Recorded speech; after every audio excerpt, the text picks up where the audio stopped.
Bom dia a todos, eu sou o acadêmico Rossano Fiorelli, coordenador do módulo de cirurgia do nosso curso de emergências clínicas, coordenado pelo acadêmico José Galvão, junto com outros colegas.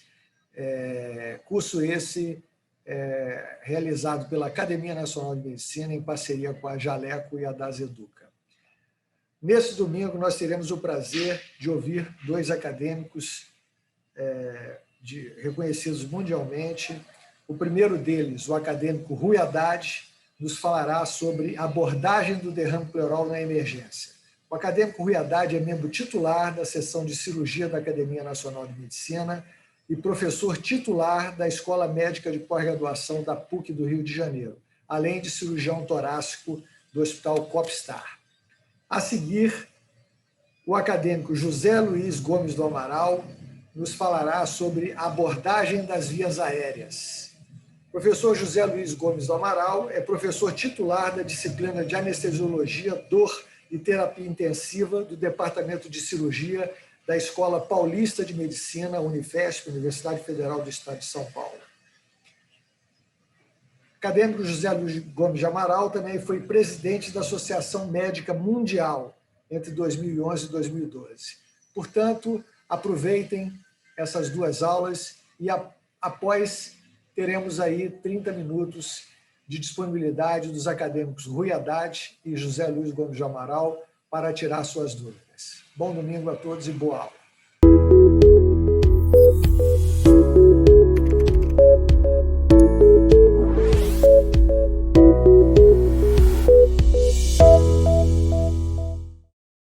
É um grande prazer estar aqui hoje nesse curso de emergências médicas para falar de derrame pleural da emergência. Eu sou Rui Haddad, membro titular da seção de cirurgia da Academia Nacional de Medicina, cirurgião de tórax do Hospital Copstar, da Rede DOR do Rio de Janeiro, onde eu chefio a equipe, e professor titular do curso de pós-graduação de cirurgia torácica da PUC Rio de Janeiro. Eu não tenho conflitos de interesse nessa apresentação. Essa apresentação eu vou mostrar para vocês definições e incidência do derrame pleural, generalidade de diagnóstico, imagens, raio-x, tomografia e ultrassom, falar um pouco sobre diagnóstico etiológico, conduta na emergência. É importante citar a pleurodese como arma para tratar o derrame pleural maligno. Vou apresentar um caso clínico complexo, conclusões da apresentação. Esses são nessa gravação e vamos fazer uma discussão presencial no dia dessa apresentação.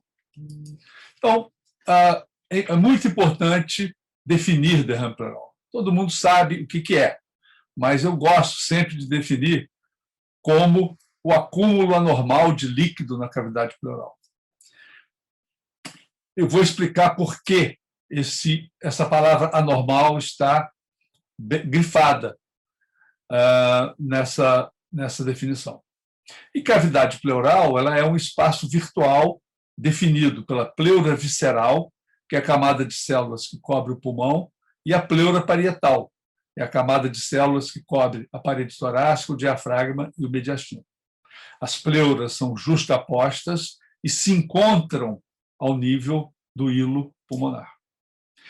O derrame pleural é extremamente comum e são estimados 1,5 milhão de novos casos por ano nos Estados Unidos, a um custo de cerca de 3,5 bilhões de dólares, em dados de 2014. E as maiores causas nos Estados Unidos são insuficiência cardíaca congestiva, pneumonia e câncer. Nós não vamos tratar aqui do hemotórax por trauma de tórax, porque isso será tratado na aula apropriada.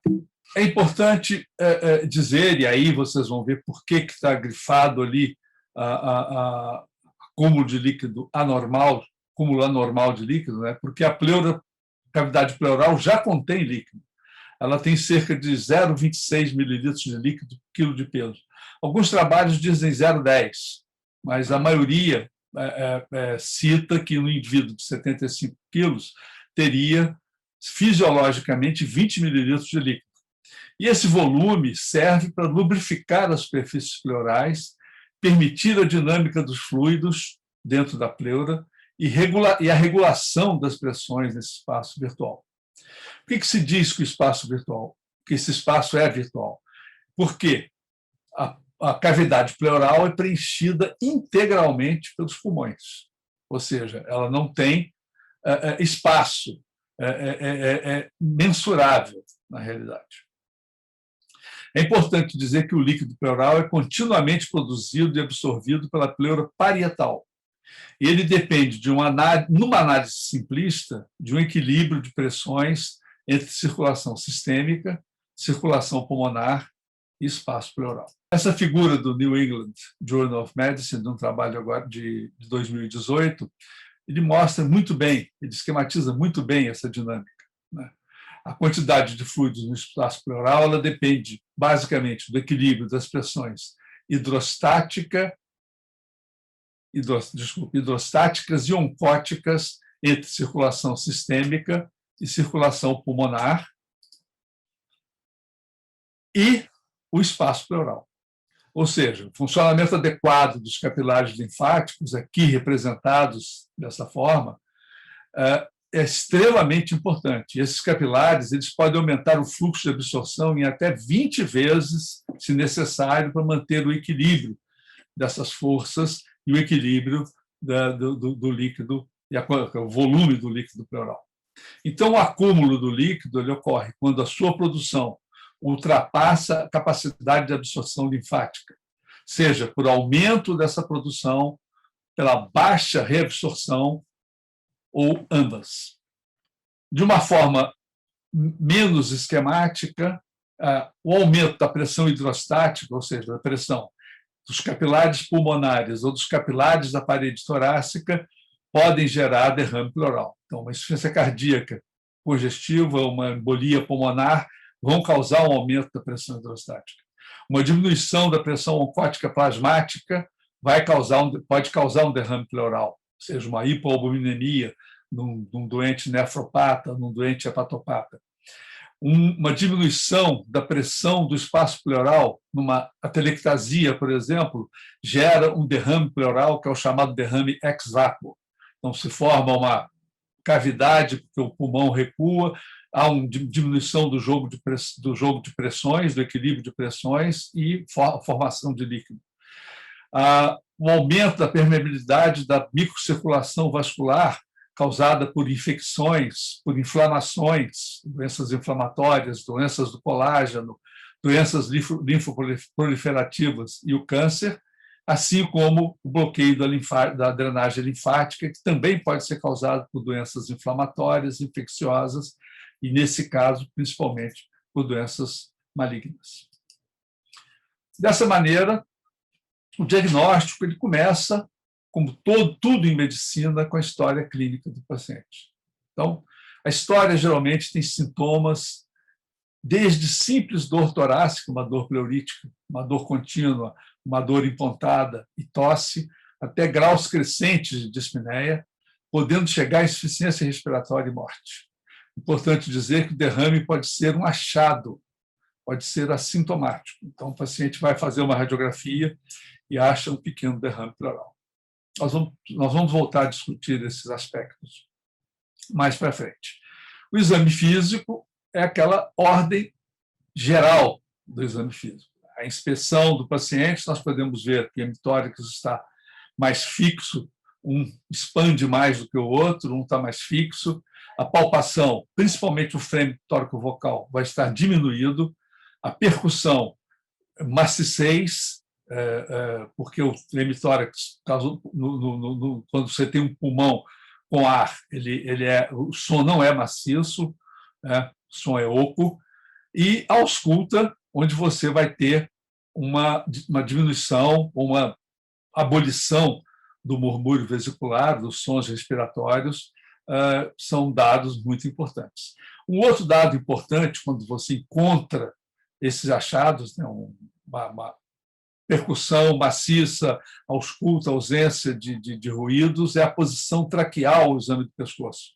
Se essa traqueia está desviada contralateralmente ao lado que está doente, você provavelmente tem um derrame. Se ela está desviada para o lado em que você tem a clínica, isso aí pode ser uma atelectasia. Então, a posição da traqueia é muito importante de ser avaliada nesses casos. É muito importante dizer também que a intensidade dos sintomas ela depende do volume do líquido, da velocidade de acúmulo e da condição cardiopulmonar prévia. Assim, um paciente com DPOC ou com insuficiência cardíaca vai ficar dispneico e ficar com sintomas, um volume muito menor do que um paciente saudável, que está tendo um derrame pela primeira vez. Da mesma maneira, se o derrame se acumula lentamente, o organismo do paciente vai se adaptando àquilo. Se ele se acumula rapidamente, ele causa sintomas mais cedo. Os exames de imagem, obviamente, começam sempre pelo raio-x de tórax, né? O raio-x mostra o derrame, de que lado é, a quantidade de líquido estimativa, dá para estimar a quantidade de líquido pelo tamanho do derrame. A tomografia computadorizada é um exame fundamental, porque ela pode, inclusive, ajudar no diagnóstico da causa do derrame, eu vou mostrar isso para vocês. E o ultrassom é um exame extremamente fácil de ser feito, todo hospital tem, e ele é mais um exame para guiar procedimentos, punção, biópsias pleurais e drenagem. E os exames do líquido obtidos por toracocentese ou drenagem permitem a diferenciação entre exudato e transudato e nunca fazer um procedimento pleural e desprezar o material coletado. Então, toda vez que se coletar líquido da pleura, esse líquido deve ser enviado para exames, nós vamos discutir isso um pouquinho mais à frente. Isso porque existem mais de 50 causas documentadas de derrame pleural.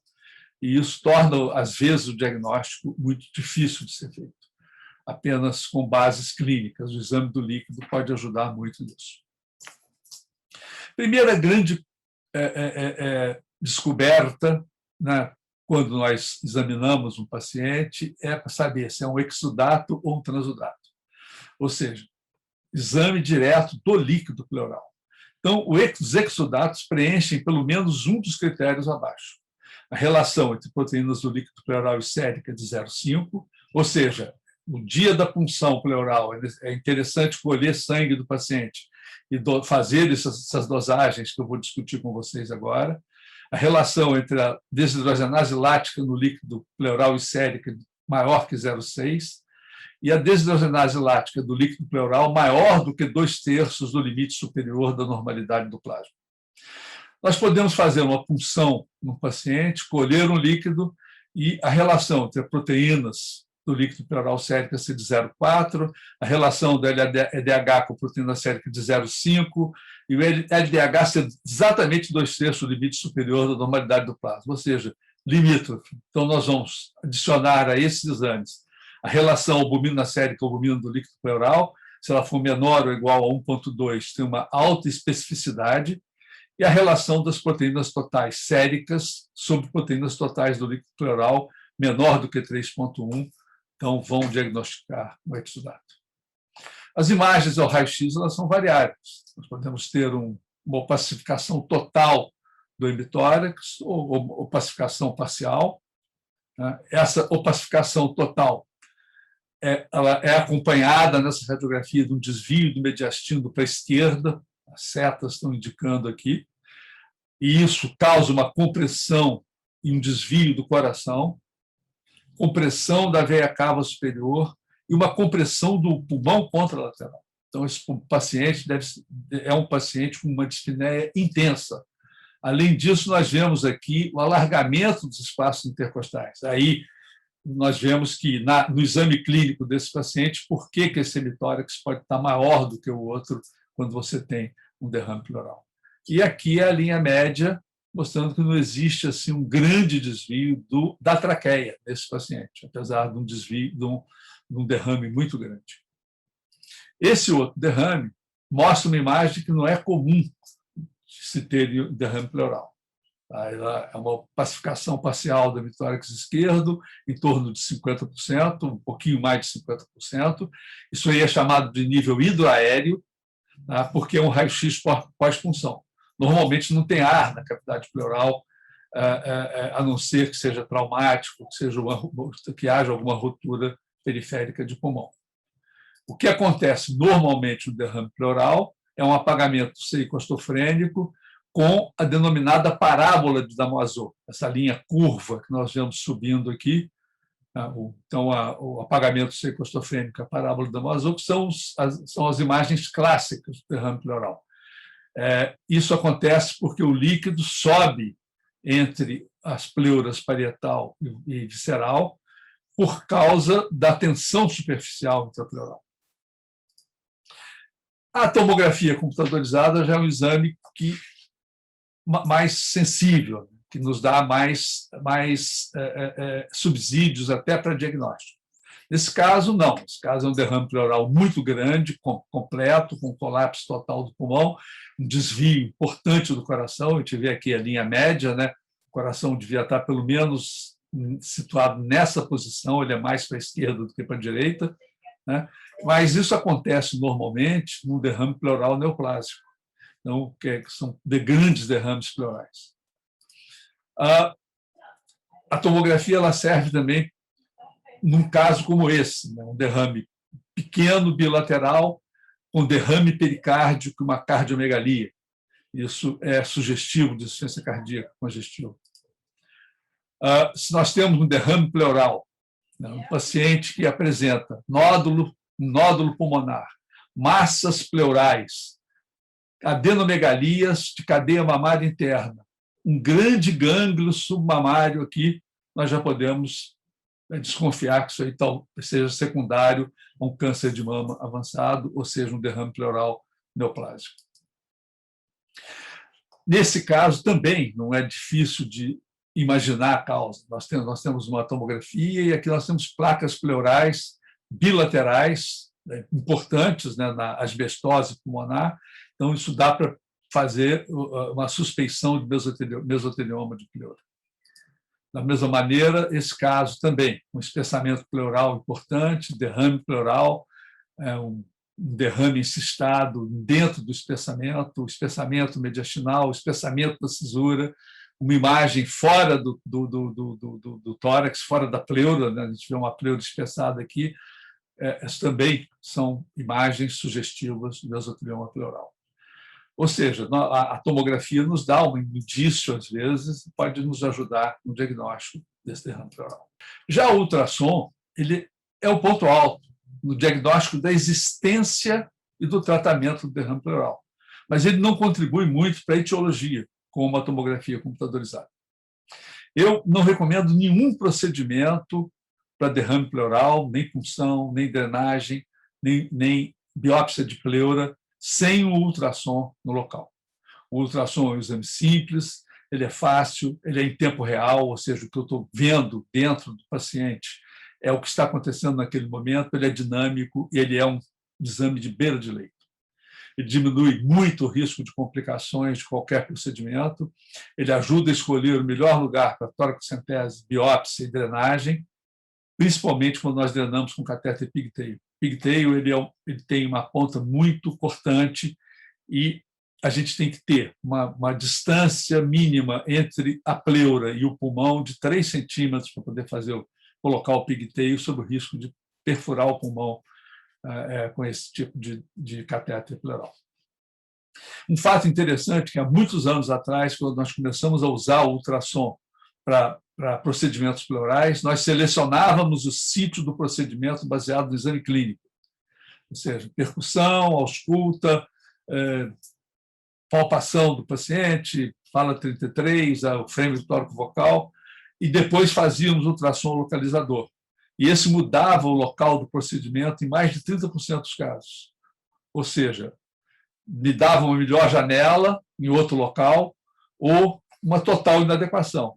Aquela área ali era fígado, por exemplo, ou era um baço e não tinha, na realidade, líquido.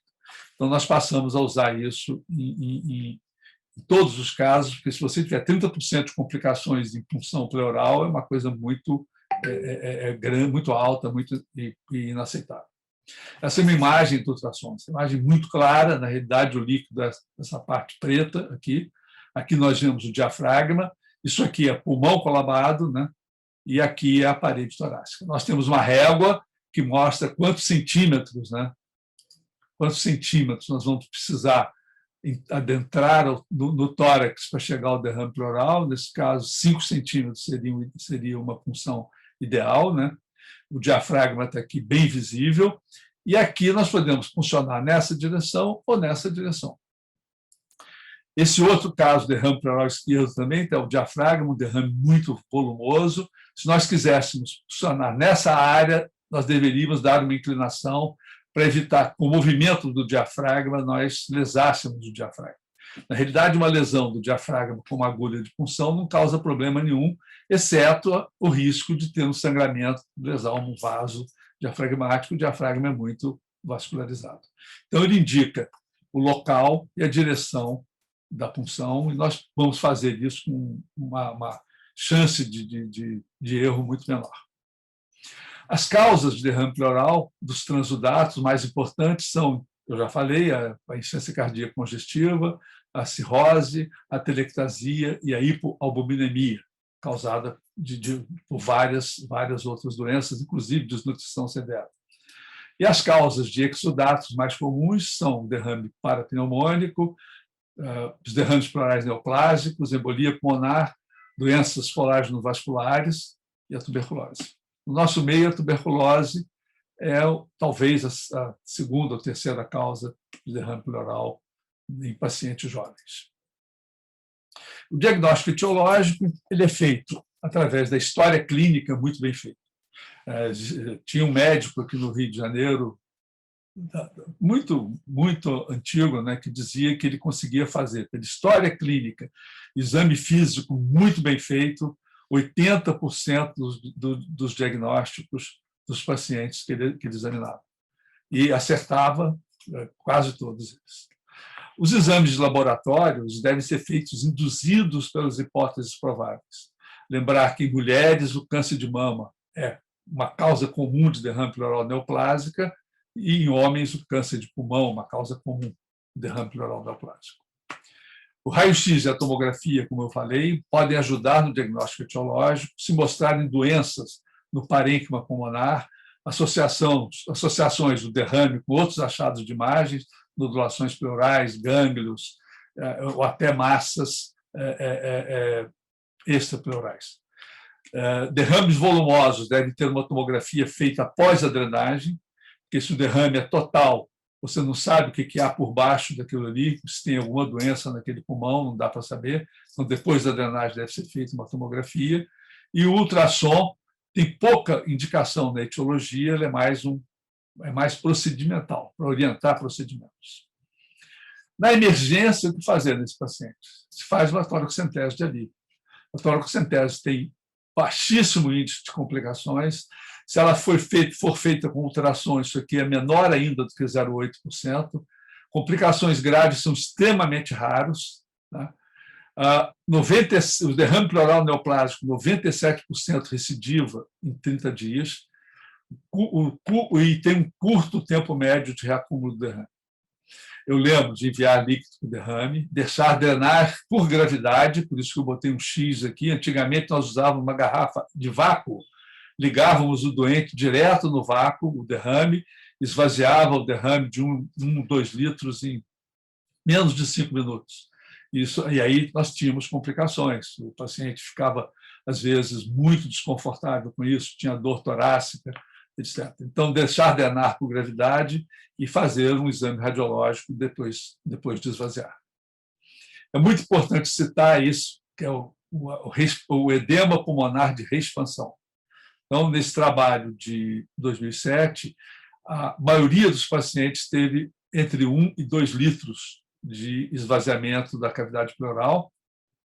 Todos esses pacientes tinham derrames acima de 1 litro. Desses pacientes, nós vemos aqui, esse paciente em particular desenvolveu um derrame pleural, um edema pulmonar por descompressão, né? Por reexpansão. E nesses 181 casos, 5 casos de derrame de edema não cardiogênico, um deles sintomático. Ou seja, na emergência, deixar drenar por gravidade e enviar líquido para exames são extremamente importantes, e nunca abrir mão de fazer ultrassom e retirar entre 1 litro ou 2 litros, ou parar antes disso se houver sintomas. O paciente desencadear muita tosse no paciente, se o paciente ficar com dor, nós vamos parar a drenagem desse paciente nesse ponto. Pleurodese. O que é pleurodese? Pleurodese é a injeção de um líquido ou de um aerossol qualquer que provoca irritação da pleura e, com isso, provoca o acolamento da pleura visceral com a pleura parietal, obliterando o espaço pleural e, assim, evitando que esse paciente tenha recidiva desse derrame. Normalmente, é usado no derrame pleural neoplásico quando não existe controle do derrame pleural com tratamento. Alguns casos, como câncer de mama, como linfomas, a quimioterapia ou a própria tuberculose, a quimioterapia e o tratamento da tuberculose, eles podem resolver o derrame. Então, não seria necessário fazer pleurodese nesses pacientes e nem os derrames normalmente recidivos. Quando você tem um derrame pleural recidivante, cuja punção com esvaziamento alivia a dispneia, que indica uma ausência de linfangite, quando você tem uma expansão pulmonar de igual ou superior a 90% ao raio-x de tórax, um PS 70 ou mais, e uma sobrevida estimada de mais de 3 meses, nós então fomos fazer a pleurodese. A pleurodese pode ser feita pelo dreno de tórax, com povidine e com talco em solução, ou por pleuroscopia, também com povidine ou talco aplicados diretamente nas pleuras parietal e visceral, e eles dão em torno de 85% de bons resultados. Eu vou encerrar mostrando para vocês um caso clínico complexo. Não é um derrame pleural visto na emergência, mas serve como ilustração para muitas outras complementos dessa apresentação. É uma complicação após lobectomia superior direita robótica, 1 quilotórax. Então, um paciente masculino de 74 anos, com carga tabágica elevada, apresentou um nódulo no lobo inferior direito, foi investigado, puncionado e deu um adenocarcinoma.